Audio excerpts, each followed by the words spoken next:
Sean bienvenidos a un episodio más de Abriendo la Biblia. Hoy tengo el placer, el gusto de estar aquí en en la iglesia de las Asambleas de Dios, una de las iglesias de las Asambleas de Dios aquí en Uruapan, con el hermano Rafael González. Y pues, bienvenido. Dios lo bendiga. Igualmente, me da mucho gusto por este momento. Estamos para dialogar y estamos dispuestos a contestar y comentar lo que ustedes tengan. Muchas gracias, muchas gracias.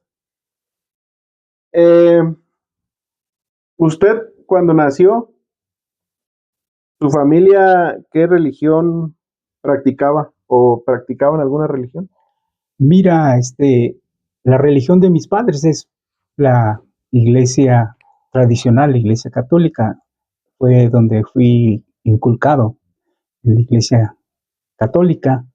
Mis padres, papá muy devoto a la adoración nocturna de la iglesia católica, todas las noches, el uso de razón que recuerdo, papá nos rezaba el rosario. Y tengo una hermana mayor que es religiosa de las adoratrices. Tengo dos primas también religiosas. Ellos están en la formación escolar de los niños en las escuelas que ellos tienen. De allí es mi trasfondo, de allí es donde en religión hablando pertenecían aquellos años. Muy bien.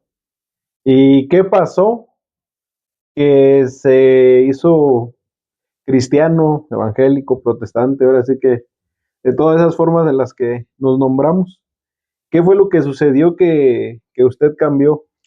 Mira, en mi juventud estaba en la preparatoria estudiando, pero el ambiente del barrio, mucha alcoholismo, drogas, me envolvieron y pues me enfoqué en el alcohol. Eh, Reprobé muchas materias por causa de no estar ya presente en las clases de la preparatoria, por andar con los amigos, andar en parrandas. Y me sentí yo muy mal cuando me dieron que tenía que dejar la preparatoria por las materias que había yo, pues no prestarle la atención a las materias y reprobé 8 materias y me sentí mal porque me sentí defraudado a mis padres, los defraudé y me fui para Estados Unidos y traté yo de controlarme allá, dejar los vicios que tenía, el alcoholismo, inclusive empecé a tratar de vender marihuana con mis compañeros cuando yo ya ah, entré en el ambiente, conocí las cosas y empecé a tratar de vender marihuana. Y recuerdo que me, un amigo me dijo, oye, fíjate que te anda buscando un coyote, te quiere matar. Yo recuerdo que pensando, yo dije, caray, ¿qué voy a hacer?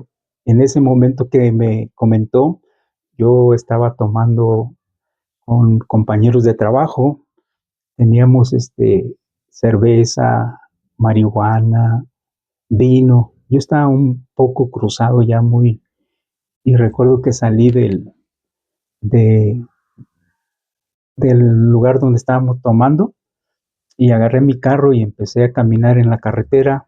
Me metí al freeway, sacándome, metiéndome, y dije yo, Señor, si tú existes, llévame a mi casa y te voy a servir. Eh, Dije esa palabra, recuerdo que llegué a casa, apagué el carro, me dejé caer ahí en el sillón y desde ese momento yo quedé profundamente dormido hasta que empecé a ver la claridad. Era ya un lunes que tenía que ir a trabajar y de allí, rápido me preparé mi lunch y me regresé al trabajo y empecé yo a tener ese conflicto entre mí mismo. Por mi alcoholismo fui a la cárcel, me mandaron a Tijuana, me metí nuevamente y tuve una experiencia con unos hermanos al regresar al pueblo donde yo radicaba en Tappenish, Washington, y me hablaron dos hermanos de Cristo. Y yo tuve una experiencia muy especial en el templo, que Dios habló toda mi vida cuando el predicador estaba hablando, y pasé yo al altar. Yo sentí una sensación de llorar, de gritar, y recuerdo que yo hablé a mí mismo y dije, ¿cómo voy a llorar delante de esta gente que ni conozco? Y pues de repente yo vi a mi madre morir, así en una visión que estaba mamá muriendo. Yo empecé a llorar y dije, Dios, no, no, no me la quites. Deja que yo le hable de lo que he conocido de ti y que se prepare y que te la llevas. Y de ahí tuve yo esa experiencia que cambió mi vida. Fue una experiencia radical. Dejé unos paquetes de marihuana que tenía, los tiré y se me quitó el deseo del alcohol, porque desde los 12 años yo tomaba, hasta los 19 años, que fue cuando tuve la experiencia en la iglesia, que el Señor transformó mi vida y corté mi cabello. Y la música que yo escuchaba, le dije al pastor, oiga, pastor, a mí me gusta mucho la música, pero ahora, ¿qué tengo que hacer? ¿Tengo que seguir escuchando la música que yo escucho? Y me dijo, no, puedes conseguir música cristiana con mensaje de Dios y te va a edificar. Y dejamos la música y dejamos el alcohol, las maldiciones, y tuve yo esa transformación especial. Amén. Sí. Amén y gloria a Dios, porque cuando uno se las cuentan, uno piensa que luego se las están inventando. Pero cuando uno le pasa, ya escucha una de esas historias y dice, yo sé lo que se siente. Así es. Sí, porque son cambios radicales, totalmente. Sí, yo me admiro cómo dejé el alcohol, cómo dejé todo, las maldiciones, y cómo me enfoqué en Dios, la iglesia, el trabajo, Dios.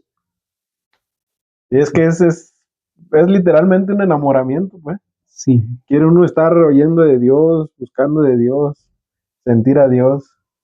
Amén. No, pues qué bonito. Y de ahí, para que fuera pastor, ¿qué pasó? mira, algo muy bonito. Cuando yo tengo la experiencia del perdón de mis pecados, Dios me hace sentir que yo tenía que prepararme para compartirle a las personas. Y yo recuerdo que a veces al estar en el altar, cuando invitaban a la oración en el altar, yo pasaba y tenía experiencias como visión, que yo estaba predicando a mucha gente el Evangelio de Jesús. Y le dije a mi pastor Amado Jaramillo, y le comenté y me dijo, pues te voy a mandar a estudiar donde yo estudié en el Instituto Bíblico, porque yo le dije, es que tengo yo un llamado así, que siento deseos de ser como usted, un predicador. Y él me recomendó al Instituto Bíblico MacDill en Matamoros, y desde el estado de Washington bajé hasta el otro extremo al Golfo del Pacífico, al Golfo de México, que está ahí, eh, Matamoros, y entré al Instituto Bíblico. Muchas experiencias muy bonitas, y, y tuve ese llamado así, que Dios mismo me dio la invitación a ser su predicador, y con gusto acepté. Mi nombre pues es Rafael González Bravo. Eh, Estoy aquí en la ciudad de Uruapan ya casi por 45 años, pastoreando la Iglesia El Divino Redentor, donde Dios me ha permitido pastorear todo ese tiempo, y estamos muy felices. Amén. Eh, en un instituto bíblico, ¿qué enseñan para uno? O sea, pues sí, que enseñan básicamente para uno poder ser pastor, ¿qué conocimiento le dan? Bueno, para entrar a un instituto bíblico hay que tener la experiencia primeramente de la salvación. Amén. Un encuentro personal con Cristo, sentir ese llamado, esa invitación a una preparación para servir mejor a Dios. Y cuando uno siente el llamado, pues Dios pone los medios para que uno entre al instituto bíblico. En el instituto bíblico llevamos varias materias, por ejemplo, homilética, para hacer los bosquejos, para la predicación, la hermenéutica para saber interpretar correctamente los versículos, Antiguo Testamento, se estudia el Antiguo Testamento, los libros, el Nuevo Testamento también llevamos materias de San Juan, de Romanos, y por todo eso involucra la preparación, muchas materias. ¿Sí? Amén. Sí, porque pues hay que saber pues predicar. Y sí hay que prepararse pues. Mira, deja de decirte la experiencia mía.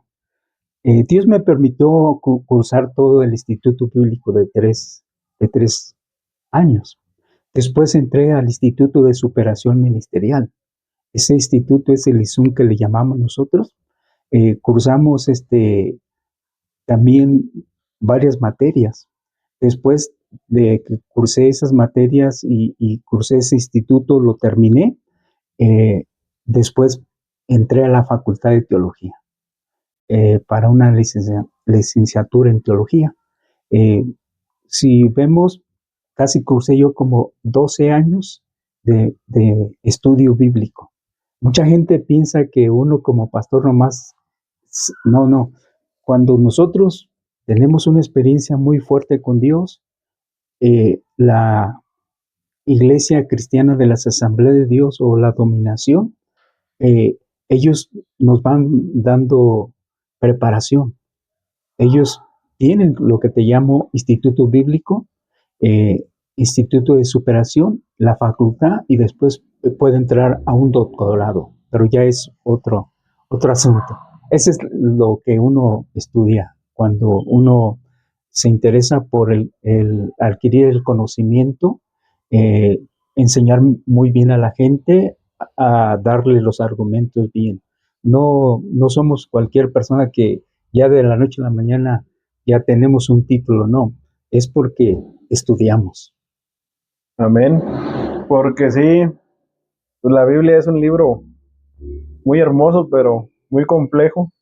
Y que si uno lo lee, pues nomás así, pues sí, puede uno a veces malinterpretarlo. Así Y es. pues buscar una buena interpretación, pues, porque sí se puede malinterpretar y en todas esas materias que les dan, pues son para poder leer la Biblia bien, Así es. en su contexto y todo. Eh, y después que sale de ahí, de la licenciatura en teología, ¿cómo es que se convierte en pastor? ¿Le ofrecen una iglesia? ¿Usted hace una? ¿Cómo es ese proceso? Fíjate, como te comentaba, son grados, pues son niveles. Sí. Cuando yo tuve el llamado, me fui a estudiar el Instituto Bíblico y de allí Dios toca mi corazón, a mi mente, me habla así a mi mente que me regresara a mi tierra con los míos.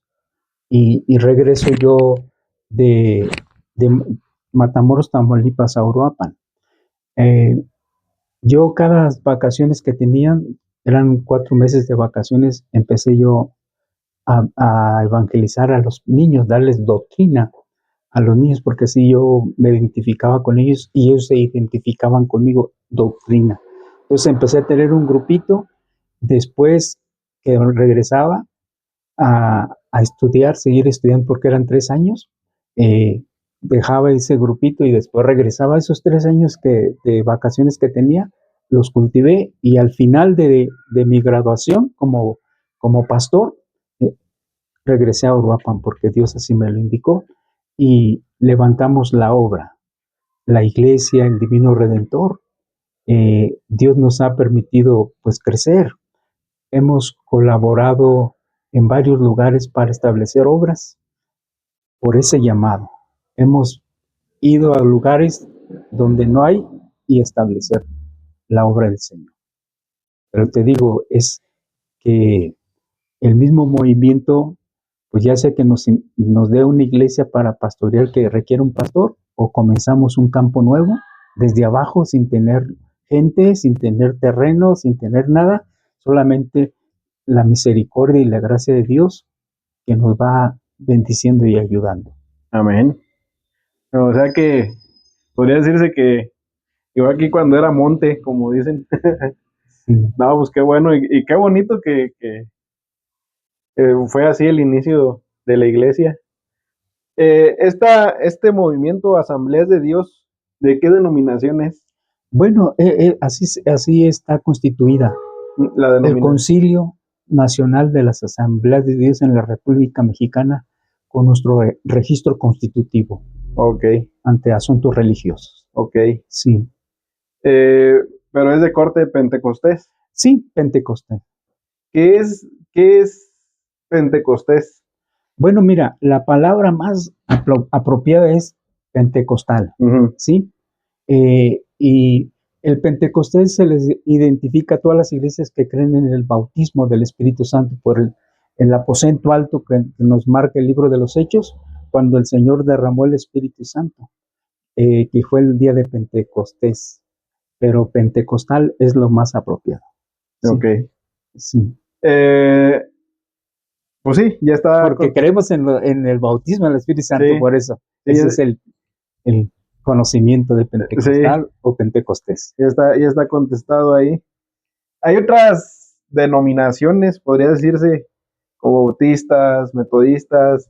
Algo bueno que le veamos, porque por lo general siempre vemos lo malo, pero algo bueno que podamos ver, traer de otras denominaciones a nuestro círculo. Fíjate que, como comentas, las iglesias bautistas, presbiterianas, metodistas, son iglesias históricas que en el pasado ellos fueron donde se fundamentaron el crecimiento de la iglesia evangélica o pentecostés o protestantes, pero son movimientos antiguos, históricos. Nosotros, las Asambleas de Dios, como que tenemos una mezcla de wesleyanos, de Juan Wesley, que son metodistas, y bautistas. También tenemos mucha enseñanza bautista por los libros. Ellos han sido grandes teólogos y han escrito libros que nos han beneficiado en nuestros institutos bíblicos. Amén. Usamos muchos libros de origen o línea bautista. Pero ahorita Asambleas de Dios también ha empezado a tener muchos escritores y han, pues, evolucionado también en teología, pero lo importante es que los demás movimientos también tienen historia, se centraron en las escrituras y se centraron en la doctrina cristocéntrico, que es lo que vemos que mutuamente nos vamos identificando y vamos teniendo pues doctrinas que nos hacen tener hermandad y respeto. Amén. Respeto, sí, respetamos mucho a esos movimientos antiguos. Ya los contemporáneos que no se identifican con la sana doctrina, pues nosotros un poco aparte. Estamos aparte, pero con los históricos, movimientos históricos, hay similitud. Amén. Sí, como dice, pues, o sea, pues de ahí, yo creo que de ahí ha bebido tanto tiempo, pues desde que nació el pentecostalismo, como dice de Juan Wesley, pues de todo desde la Reforma, porque pues hay historia ahí que nos ha hecho llegar hasta el día de hoy. Sí. Dentro de este movimiento, ya lo comentaba, creemos en el bautismo.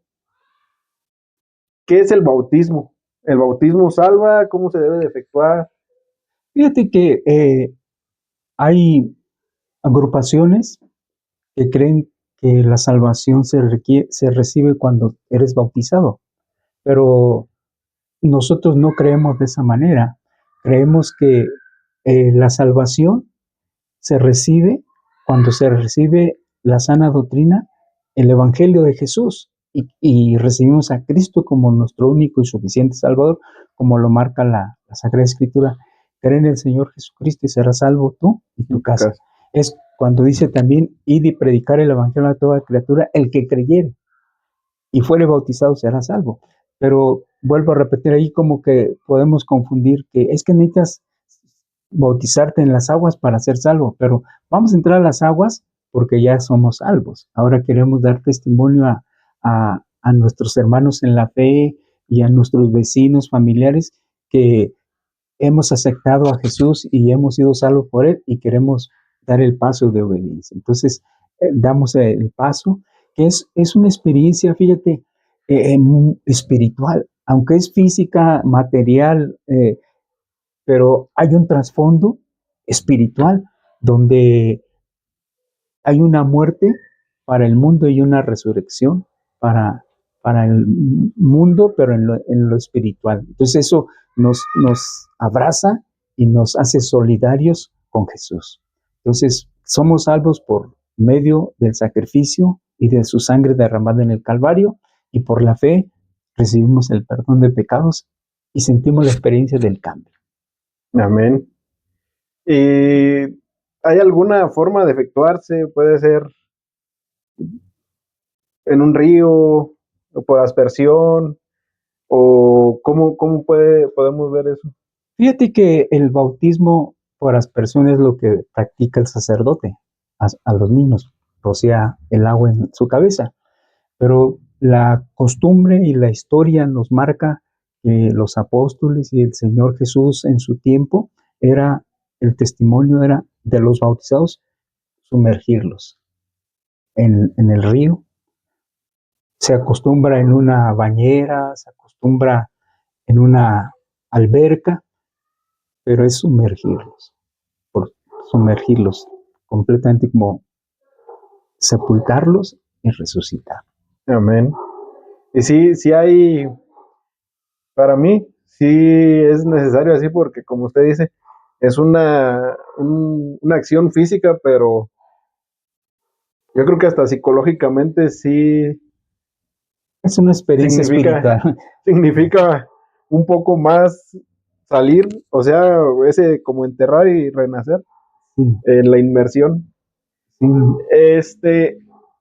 Para una de nuestras características también, y igual también de otras iglesias, allá le dicen Eucaristía, aquí le decimos la Santa Cena, la Cena del Señor. Sí. También, ¿qué es y quién la puede efectuar? ¿Cómo se debe de hacer? ¿Cada cuándo se debe de hacer? Sí, mira, la Santa Cena, como es común conocida por todos los evangélicos o cristianos, es recordar el pacto que Jesús hizo con nosotros.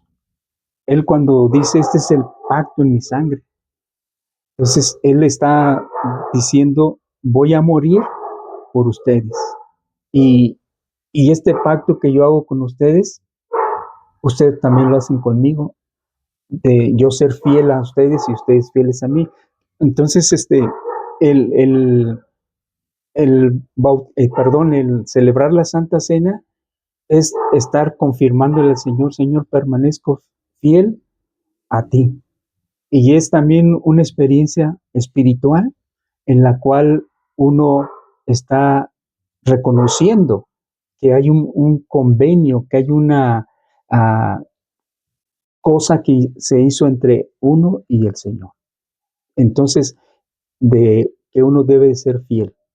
Entonces, Él mismo nos dijo, si me amáis, guardar mis mandamientos. Entonces, al amarle al Señor, vamos a ser obedientes. Y ese pacto nos va a recordar el sacramento de la Santa Cena, que nosotros debemos tener lealtad, fidelidad, integridad, rectitud al Señor. ¿Por qué? Porque el Señor nos manda a ser justos. Entonces, el practicar la Santa Cena, pues nos lleva a una consagración, nos lleva a una santificación y en total a una obediencia de ser lo que el Señor dijo, que éramos hijos de Él. Y lo hicimos a través de recibirle en nuestro corazón por el perdón que le pedimos. Y Él se glorifica en nosotros. Entonces ese es algo que nos inspira, que nos motiva de una relación íntima con el Señor, la Santa Cena, a una obediencia. Amén. ¿Quién la puede tomar? Bueno, quien la debe de tomar son aquellos que conocen al Señor. Son aquellos que han tenido una experiencia de conversión o de arrepentimiento y que son santificados, separados del mundo y que le prometen amor al Señor. Entonces son los que se han entregado a Él y han dado el paso de obediencia a través del bautismo, que los identifica con los demás hermanos de que son hijos de Dios y de que son cristianos y que tienen esa capacidad y esa facultad de celebrar la Santa Cena porque han sido bautizados y han reconocido a Jesús como Salvador. Entonces son parte ya de la iglesia, son hermanos con esa vocación de poder participar de esa Santa Cena. Amén. ¿Cada cuándo se recomienda efectuar? Mira, la iglesia tradicional la celebra cada domingo. Nosotros la celebramos ya sea cada 15 días o un mes o 3 meses. Hay otros que de sorpresa le dice a la iglesia, vamos a celebrar Santa Cena. O sea, hay diferentes maneras de celebrar la Santa Cena. Amén. Entonces ya sea te digo 15 días o un mes o 3 meses, o de repente espontáneamente él dice, vamos a celebrar Santa Cena. Se respeta las... a ver cómo vienen, Sí, pero sí es que uno debe estar siempre preparado para celebrar ese acto con reverencia. Amén. Sí, pues es que, pues por un lado está bien que dice uno cada 15 días, dice, no, pues tengo que andar bien. Pero sí. Por otro lado también está bien que de sorpresa de que, sí. Pues ahí, se supone que uno, como usted dice, debe estar preparado, pues siempre. Sí. Porque igual para la venida del Señor, pues Así no nos van a avisar. Sabemos, no, tenemos que estar preparados, estar listos. Así la Santa Cena se celebra, pues como tengan la costumbre de hacerlo. Amén. Y fíjese, no sé, pero yo a veces creo que nos deberían de dar como que un refresh, o no sé si yo sea el único, de lo esencial y de lo que realmente significa, porque a veces la he llegado a ver como que la tomamos como algo monótono. Algo monótono. Por eso te comentaba, tanto el bautismo en el agua tiene un trasfondo espiritual de una vivencia de obediencia y de convicción. La Santa Cena también debemos saberla a interpretar para ampliar el conocimiento de reverencia y de integridad a los creyentes. Cuando yo hablo qué es en sí la Santa Cena, qué trasfondo espiritual tiene, qué importancia, qué valor, fíjate, la gente le pone mucho interés, la gente inconversa, a los fitiches.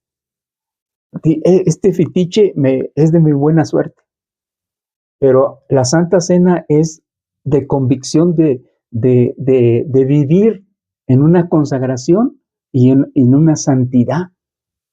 Celebrar ese acto es como reafirmarte en la fe y decir, Señor, sigo en el pacto, en fidelidad, en integridad, en consagración para ti y para mí, para mi paz interior y para motivar a otros a una santidad. Entonces, eso es lo que tenemos que ver, que la Santa Cena tiene un trasfondo espiritual de reverencia y de que debemos amar a Dios y disfrutar la vida cristiana y celebrar la Santa Cena con mucho entusiasmo y con mucho gusto. Amén. Eso es. Y el bautismo es de igual manera. Al participar a ser bautizado, hacerlo con una experiencia espiritual que nos lleva a un obedecer a Dios y un agradar a Dios. Amén. Sí. Sí, porque sí es algo de suma importancia y yo sí siento felicidad, mucho agradecimiento de pues que dijo Jesús, este es mi cuerpo que por ustedes es partido y mi sangre que por ustedes es derramada. Sí. Acordarme que yo no merezco eso y lo hizo por mí, digo, ay. Sí, es una experiencia muy íntima espiritual, uno con Dios. Amén. Sí.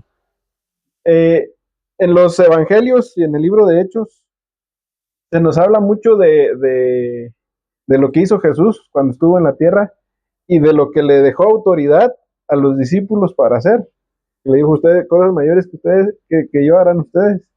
Y pues nos hablan de milagros, de sanaciones, de expulsar demonios, de resurrecciones. Hoy en día todavía existen los milagros. La misma palabra dice, el cielo y la tierra pasarán, mas mi palabra no pasará. Tú mencionaste que Jesús dijo, y estas cosas haréis de las mayores de las que yo he hecho. Jesús sanó ciegos, resucitó muertos, paralíticos, hizo milagros muy palpables. Entonces, y él dijo, estas cosas también las haréis vosotros. Entonces, Dios nos delegó esa autoridad para reprender y para orar por milagros, señales y prodigios. Por eso la Biblia dice, estas señales seguirán a los que creen en mi nombre. Echarán fuera demonios, pondrán manos a los enfermos, sanarán. Y nos da una lista de dones, don de fe, don de sanidades, vemos de milagros. Entonces, está vigente, porque el Señor es el mismo de ayer y de hoy. Lo que Él hizo ayer, lo hace hoy.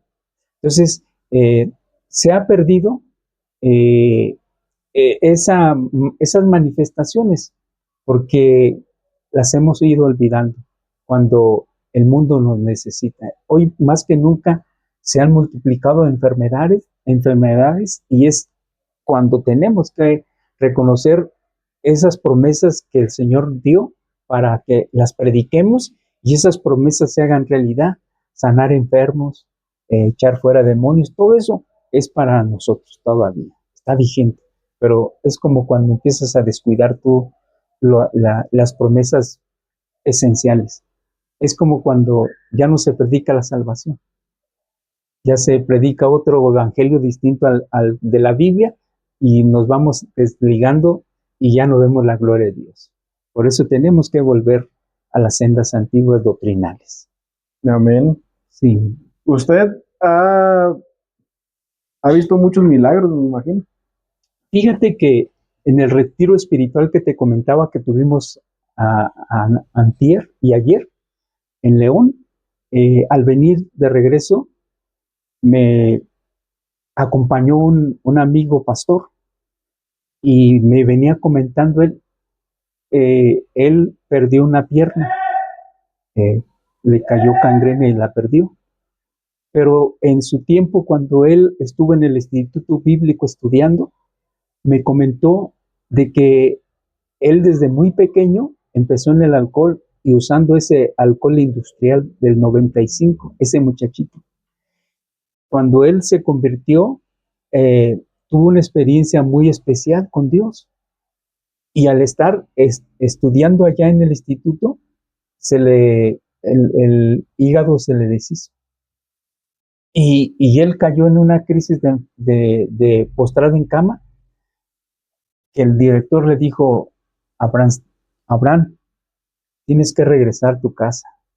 Ya va a ser la graduación y pues tú se te atendió de lo mejor y no hay ya para ti ayuda. Entonces tienes que regresar a tu casa. Dice que él se puso a llorar, a llorar, a llorar, y le dijo: Dios, tú me vas a dar una respuesta. Alguien que venga a orar por mí y ponga la mano donde yo siento mi problema, yo voy a creer que tú me vas a dar la sanidad a través de él. Y él estuvo allí. Dice que llegó un compañero de Jalisco, Olivas, un pastor en Guadalajara, en ese tiempo estudiando, ya con su birrete, ya con su túnica, ya con su anillo de graduación, a mostrarle: Abraham, Abraham. Y le enseñó, y dice que lo vio llorando y ya él postrado en el lecho de cama. Y dice que él le dijo: oye, tú tienes que graduarte, tú no te puedes ir así para tu casa, porque le dijo: ¿por qué esas maletas? ¿Por qué? Ya me voy para mi casa. Y allí dice que él dijo: vamos a orar. Señor, mi hermano Abraham vino a estudiar y vino a graduarse, y no se va a ir sin que tú lo gradúes y le permitas él ser graduado. Señor, sánale. Y puso la mano donde él tenía, y él había dicho: Señor, donde el que venga y ore por mí, y el Señor que lo sana. Lo sanó.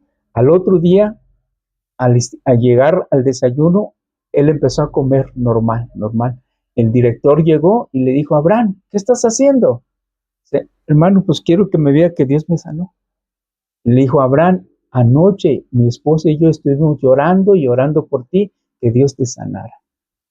Dice: a estas horas, y esas horas estaban también orando por él allí el pastor Olivas, y él quedó sano hasta la fecha. Él perdió una pierna, son procesos, pero él está vivo. Allí ese milagro que fue que Dios le dio ese hígado nuevo, porque se fue un hígado que Dios le puso nuevo. Cuando pasaron los años, él se enfermó y lo llevaron a urgencias. Y le sacaron unas placas, y el doctor dijo: caray, tú tienes un hígado como de un niño. Como de 4 años. Y Dios lo sanó, que pasaron 25 años de esa sanidad hasta ahorita. Entonces, yo creo en los milagros. Amén. Yo los he visto en mi ministerio, y por eso yo tengo esa fe de que yo no hago milagros, sino que los hace Dios. Y si no levanta a nadie, y si los levanta, es para la honra y la gloria para Dios. Que Dios sigue haciendo milagros. Amén. Y qué bueno que toca también ese punto de si no los levanta, porque un milagro es gracia también, es por gracia. Sí. Y a veces, pues no pasa. Sí. Si no pasa, ¿por qué? Fíjate, es lo que yo me ponía a pensar con el pastor que te estoy comentando. Él no hace mucho que perdió la pierna, y sus hermanos le decían: ¿por qué Dios permitió que te cortaran la pierna? ¿Por qué Dios no hizo el milagro? Entonces él dijo: es que Él me ha sanado de enfermedades incurables. Y yo le dije: Dios, no me pases por este proceso, pero si no, permíteme que yo glorifique tu nombre. Y él se siente fortalecido, porque hay mucha gente que con cuerpos sanos se apartan del Señor. Y él dijo: como pastor, Señor, aún sin piernas yo te serviré y yo te seguiré predicando. Amén. ¿Por qué? Porque tú eres grande y tú sabes por qué hacen las cosas. No las entiendo, pero después las entenderé. Y es así como Dios sigue haciendo los milagros. Al que cree, todo él es posible. Entonces nosotros tenemos que tener esa seguridad de que oramos por la persona, porque son promesas de Dios. Pondrá las manos sobre los enfermos y sanarán. O también como ese Salmo 103 que dice: bendice alma mía Jehová, y bendiga todo mi ser su santo nombre. Bendice alma mía Jehová, y no olvides ninguno de sus beneficios. Él es el que sana todas tus dolencias, el que rescate del hoyo tu vida. Hay momentos que el Señor va a rescatar a esas personas que necesitan ser rescatadas, y no va a rescatar a las que no necesitan ser rescatadas, porque tienen otro proceso. Entonces, allí está la clave de que Dios sabe quién necesita, en qué momento y en qué instante, y Él obra. Y el que no obra es porque Dios tiene, y dice, espérate tú tantito, tienes que cumplir bien el proceso para que entiendas y veas mi gloria. Amén. Sí, Sí, yo luego también he visto que ya cuando uno a lo mejor está un poco más centrado en Dios, dice uno, pues si me quiere hacer el milagro está bien, si es tu voluntad. Y si no, también está bien, te voy a seguir amando. amén. Es que nosotros no sabemos los pensamientos de Dios y hay que dejarlos a Él, pero con esa fe viva, con Amén. esa actitud positiva que el Espíritu Santo nos transmite y nos da a saber descansar en ellos. Amén. Sí, En el día del Pentecostés hubo manifestación del Espíritu Santo cuando empezaron a hablar en lenguas, que pues por ahí dijeron, no, pues estos están borrachos. Y sí, dijo Pedro, no, pues cómo si apenas es temprano, es pues. temprano, sí. No, no están borrachos, es el Espíritu Santo. ¿El don de lenguas hoy en día existe? Mira, el don de lenguas está en la Biblia y se nos invita a que lo tengamos. El bautismo en el Espíritu Santo dice que es una evidencia, el hablar en lenguas, de que tú has recibido el bautismo. Entonces, cuando tú hablas en lenguas es porque tú tienes la evidencia de que el Espíritu Santo se glorificó y se derramó en tu vida. Eh, Dice que el que habla en lenguas habla misterios con Dios. Entonces, ese lenguaje celestial, angelical podemos decir, o celestial, que Dios nos otorga para momentos especiales, nosotros hablemos con Dios en lenguas. Y también dice que el que habla en lenguas habla misterios. Uh-huh. Fíjate, misterios, eh, la salvación de nosotros los gentiles era un misterio, pero en su momento se reveló ese misterio de que todos los pecadores que no fueran judíos podían ser redimidos y ser llamados pueblo de Dios. Entonces dice que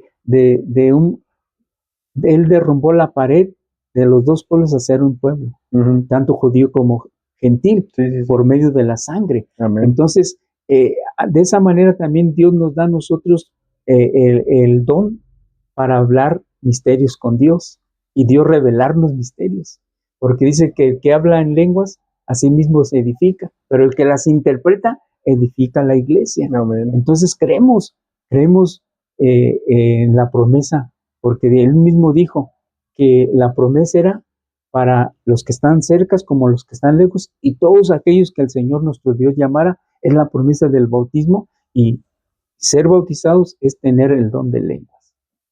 Amén. Sí, Y fíjese ahorita que comenta todo esto de los milagros, del don de lenguas, de que con esas lenguas angelicales uno habla con Dios. Y también dice que Él nos habla a través de sueños, de visiones. De hecho, desde Abraham, dice que le habló a Abraham en sueños, le habló a Sara, también sí. se le apersonó, o sea, pero ¿cómo puedo escuchar, o cómo podemos escuchar la voz de Dios? ¿Cómo podemos hablar? ¿Cómo se manifiesta? Mira, a través de el hablar que nosotros los humanos tenemos, tú sabes que yo te puedo estar escuchando ahorita, mi mente te está captando lo que tú me estás diciendo y yo te estoy contestando. Hablar con Dios es la misma manera, así como estamos platicando, porque también es una persona y nosotros podemos platicar. Hay momentos que Él nos habla y nos dice, hey, detente, no hagas esto. Y es ahí cuando, por ejemplo, cuando mi esposa estaba esperando a su hijo, al niño que tenemos hoy, que ella es un joven de 23 años, a mí me dijo Dios, te vamos a dar un hijo y vas a llamarle su nombre Edrei. El niño que está esperando tu esposa es un niño y le vas a poner este nombre. Me lo dijo en mi mente. yo estaba estudiando Deuteronomio donde sale la ciudad de Edrei y yo me quedé así, Edrei, y Dios me habla a mi mente y me dice, sí, tu esposa está esperando un niño y le vas a poner este nombre Edrei. Y yo le dije a mi esposa, oye, ¿sabes que vas a tener un niño? Y le vas a poner Edrei, Dios me dijo. Y ella dijo, no, yo para puras niñas soy madre. Teníamos 3 hijas y llegó el tercero, que fue el niño. Estábamos pasando un tiempo muy, muy triste de problemas económicos muy fuertes y él vino a alegrar nuestra vida, ese niño. Entonces, por eso se llama Fuerte. Fuerte es la ciudad. Entonces Dios nos hizo fuertes con ese nacimiento de ese niño. Nos quitó el sufrimiento que teníamos y empezó a estabilizar nuestra economía, que era el problema que teníamos por compromisos económicos muy fuertes. Y por eso te digo, Dios habla y tú lo puedes escuchar a nuestro corazón o a nuestra mente. Y si sabemos las escrituras, podemos ser muy sensibles a escuchar y discernir la voz de Dios. Amén. La Biblia pues también habla de que el pueblo de Israel ayunaba. Sí. Incluso después de Jesús se quedó la costumbre también. No me acuerdo si los martes y jueves. Sí. Que se ayunaba.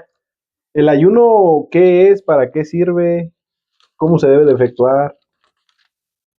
Fíjate que aquí tengo la Biblia, Isaías, el capítulo 58. Isaías 58 nos habla del ayuno. Dice, voy a leerlo. Sí, sí. Dice, amén. Dice, es tal el ayuno que yo escogí, que de día aflige el hombre su alma, incline su cabeza como junco, haga cama de silicio y de ceniza. ¿Llamaréis a esto ayuno y día agradable a Dios? Hace una pregunta, como diciendo esto no es así. Si te hace la pregunta, dice, no es más bien el ayuno que yo escogí, desatar las ligaduras de impiedad, soltar las cargas de opresión y dejar ir libre a los quebrantados y que rompáis todo yugo. No es más, dice, no es más que partas tu pan con el hambriento y a los pobres errantes albergues en casa, que cuando veas al desnudo lo cubras y no te escondas de tu hermano. Entonces nacerá la luz como el alba y tu salvación dejará de ver pronto e irá tu justicia delante de ti y la gloria de Jehová será tu retaguardia. Entonces, el ayuno que Dios quiere y que le agrada a Dios, dice, no es más bien el ayuno que yo escogí, desatar las ligaduras de impiedad, soltar las cargas de opresión y dejar ir libre a los quebrantados y que rompas todo yugo.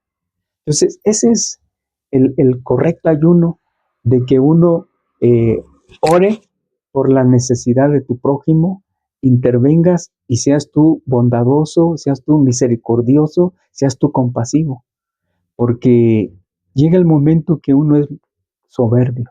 Los frutos del Espíritu. Sí, pero cuando tú tienes los frutos del Espíritu, pues tú sabes que tienes amor por tu prójimo, tienes el gozo de la salvación y tú compartes el gozo con tu prójimo.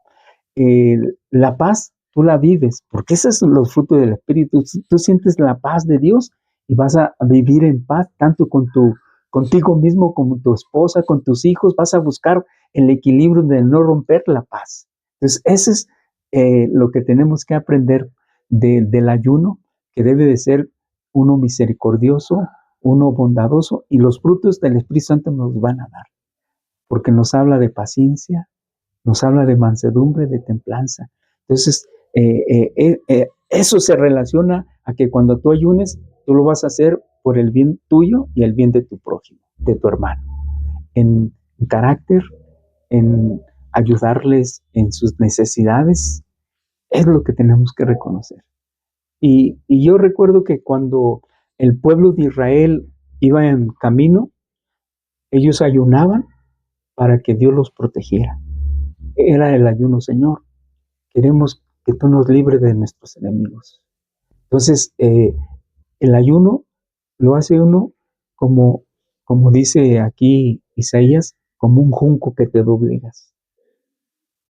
No en tus fuerzas, sino en las fuerzas de Dios. Entonces, por eso dicen, Señor, ten misericordia, te ofrecemos este ayuno, quebrantamos nuestro cuerpo para que tú nos liberes. Entonces, eso es lo que tenemos que reconocer, lo que es el ayuno, que es para nuestro bien y el bien del prójimo y para pedir la cobertura y el apoyo de Dios. Hay respuesta en el ayuno, porque es un afligirse ante Dios por la situación de vida que puedan estar pasando, para que Dios venga y les protege y les ayude. Amén.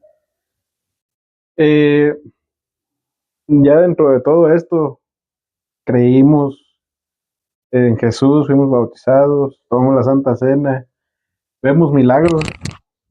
Si tenemos un acercamiento con Dios, hablamos en lenguas. Yo no creía en el hablar en lenguas y hace como año y 2 meses Viste la experiencia. estaba orando y yo en mi mente me escuchaba en español, pero empecé a escuchar mi voz y no entendía.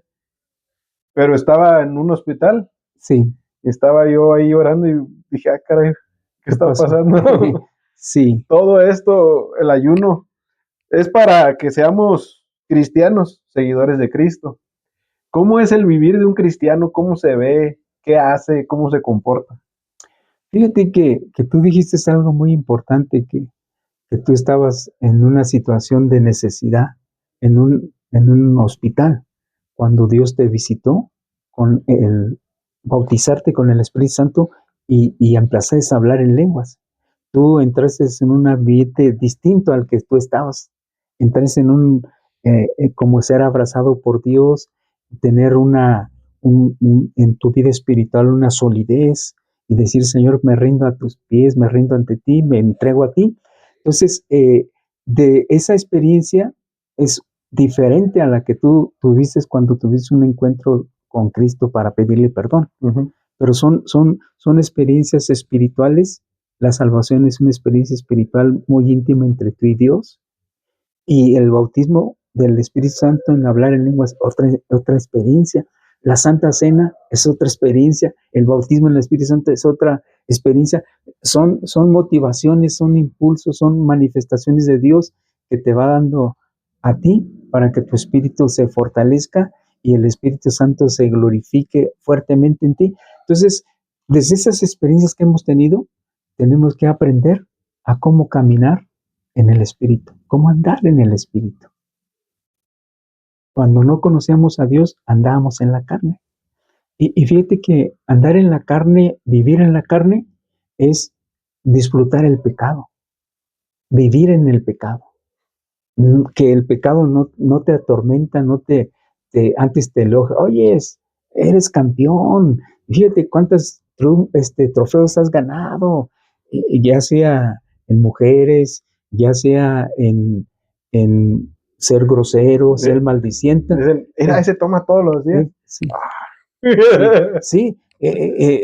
Andar en la carne es eso, drogas, robos, crímenes, rebajarse hasta lo peor uno, pero uno piensa que está bien porque todos lo hacen y todos lo viven. Eso es andar en la carne. La gente dice, ¿cómo es andar en la carne? Pues si eres un adúltero, mujer tras mujer. Si eres una persona que se dedica a la prostitución, andar en la prostitución. Esa es la vida en la carne. Pero ahora, andar en el espíritu y vivir en el espíritu es ahora amar las cosas que Dios quiere que ames. Dejar de ser adúltero, dejar de ser fornicario, dejar de ser alcohólico, dejar de ser vicioso, dejar de ser sicario o criminal, asesino, mentiroso, soberbio. Es dejar todo eso. Ahora, como dijiste hace un momento, los frutos del Espíritu Santo, el amor. Dice que el amor cubre multitudes de pecados, que el amor no es jactancioso, no es rencoroso, no guarda rencor. Entonces, tienes que perdonar al que te ofende. Antes no, antes a los golpes y a maldiciones, a insultos, querías venganzas, pero ahora no, ahora tienes que perdonar al que te ofende. Por eso dice que el fruto del Espíritu Santo se glorifica y se manifiesta ese fruto en 9 manifestaciones, que es el amor, que es el gozo, la paz, la paciencia, la mansedumbre, la templanza. Son frutos que el Señor te da para que tú vivas una vida en santidad. Entonces, si tú sabes poner en práctica como el amor, el gozo, la paz, los practicas en tu vida cotidiana, eso es andar en el Espíritu, eso es vivir en el Espíritu, porque vas a obedecer la palabra y vas a aplicar la palabra de Dios. Por eso el Señor Jesús dijo, si me amáis, guardar mi palabra, mis mandamientos. Dice, en mi corazón he guardado tus dichos para no pecar contra ti. Entonces, el guardar los dichos en nuestro corazón quiere decir practicar la palabra de Dios que nos dice, no fumes, no te drogues, no maldigas, no robes, no andes esto, no andes aquello. Entonces, ahora nosotros vamos a hacer lo contrario de lo que hacemos cuando caminamos en la carne, es la obediencia. No ser adúltero, no ser pleitista, no ser asesino. Eso es vivir en el Espíritu practicando la palabra. Entonces, los frutos, el fruto del Espíritu Santo, que es el amor, tenemos que conocerlo y vivirlo. La templanza, tenemos que saber qué es la templanza. El dominio propio, ¿qué es el dominio propio? Y vamos a tener éxito. Y eso es andar en el Espíritu. Ese es el diario vivir del cristiano. Es el diario vivir. Cuando tú ya no te interesa la iglesia, ni te interesa leer la Biblia, ni te interesa orar, ni te interesa meditar, ni predicar el evangelio a los perdidos, estás volviendo a andar en la carne. Entonces, cuando tú tienes favor por la iglesia, por las cosas espirituales, eso es andar y vivir en el Espíritu. Entonces, ese es el termómetro. Sí. Amén. Sí. Sí, cierto. Obviamente, como lo comentamos, yo antes, pues nací siendo cristiano. Sí, en un hogar con familia cristiana. Sí, nací en un hogar con familia cristiana. Y pues me criaron leyendo, todo, cantando, orando, dando gracias a Dios por los alimentos. Pero pues llegó un momento en el que me aparté, estuve a punto de, bueno, era gnóstico, estuve rozando el ateísmo. Sí. Y después, y mi papá me decía, es que Dios me habló en un sueño y me dijo que leyera. Es que Dios me habló y me dijo, ¿cómo pues te va a hablar? Pues es tu psicología. Incluso cuando lloré y Dios me habló también, dije, no, pues es que es mi psicología, pues yo quiero escuchar eso y escucho eso, mi mente me dice eso. Pero después sí pasó lo que Dios me dijo que iba a pasar, dije, caray, pues sí, cuando los doctores ya habían dicho que era imposible, dije, no, hay algo aquí. Es esencial, yo creo, porque por mucho que uno le aconsejen, le digan, es esencial ser bautizado por el Espíritu Santo para tener la vivencia. Eso que usted dice. Pero hay gente que a lo mejor no lo ha sentido, pero sí quiere tener el vivir de un cristiano. ¿Hay algún tip, algo que nos pueda aconsejar? Leer la Biblia, buscar a Dios, porque también a veces uno tiene que pues, buscar para poder encontrar. Porque Sí. pues, ¿cómo va uno a conocer a Dios si nunca lee? Sí. Fíjate que una de las experiencias que yo he tenido cuando aconsejo a alguien que quiera tener una experiencia con Dios, algo de Dios, yo les he dicho, lea el libro de los Salmos, léase 2 o 3, o con lo que usted sienta de leer, léalo con mucha dedicación. Y yo les he dicho que lean el libro de los Salmos porque ahí van a conocer a Dios. Ahí van a conocer cómo Dios tiene interés por él o por ella, cómo Dios le ha cuidado desde su nacimiento y cómo Dios sigue al pie, aunque ellos no le conozcan.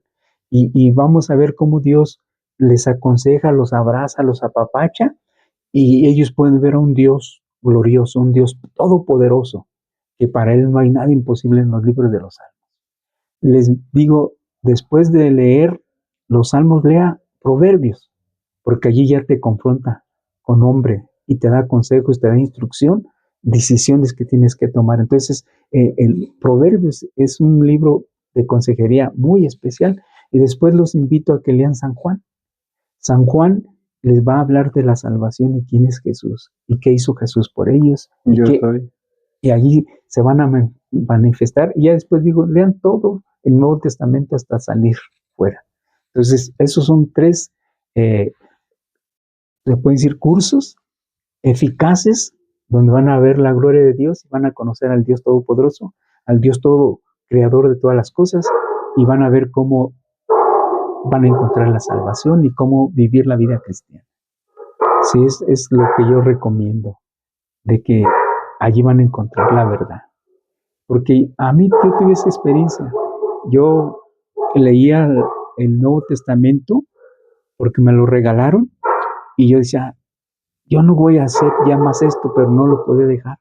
Hasta que tuve el encuentro con Jesús, pude dejar las cosas. Pero antes me reduía yo, me condenaba yo mismo.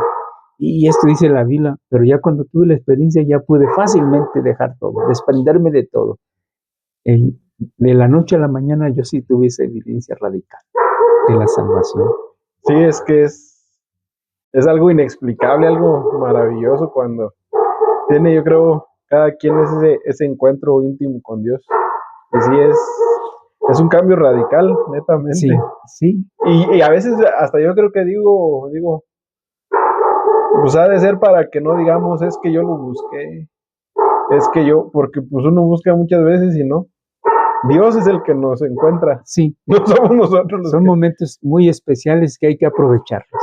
Amén. Sí. Muy bien, pues muy buena plática, muy buena enseñanza. La dirección de la iglesia tiene redes sociales, número de teléfono, si alguien quiere que llegue a ver algún video o este video y se quiere comunicar con usted, asesoría, preguntarle, consultoría, asistir a la iglesia. Mira, la iglesia es el Divino Redentor. Yo soy su servidor, Rafael González Bravo.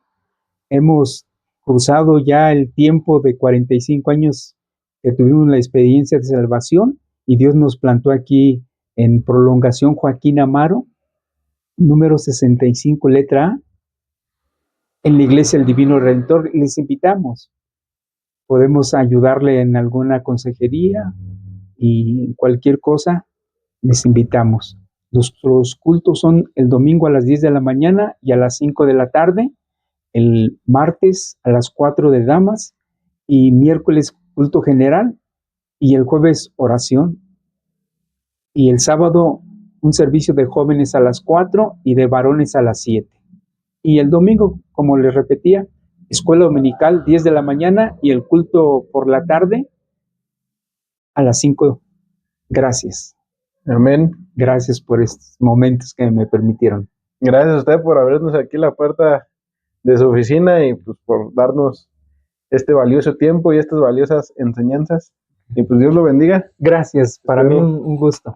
Igualmente. Bendiciones. Muchas gracias. Sí, gracias. Dios los bendiga a todos y pues no se olviden de suscribirse, darle like, compartir y para que la palabra de Dios llegue a más gente.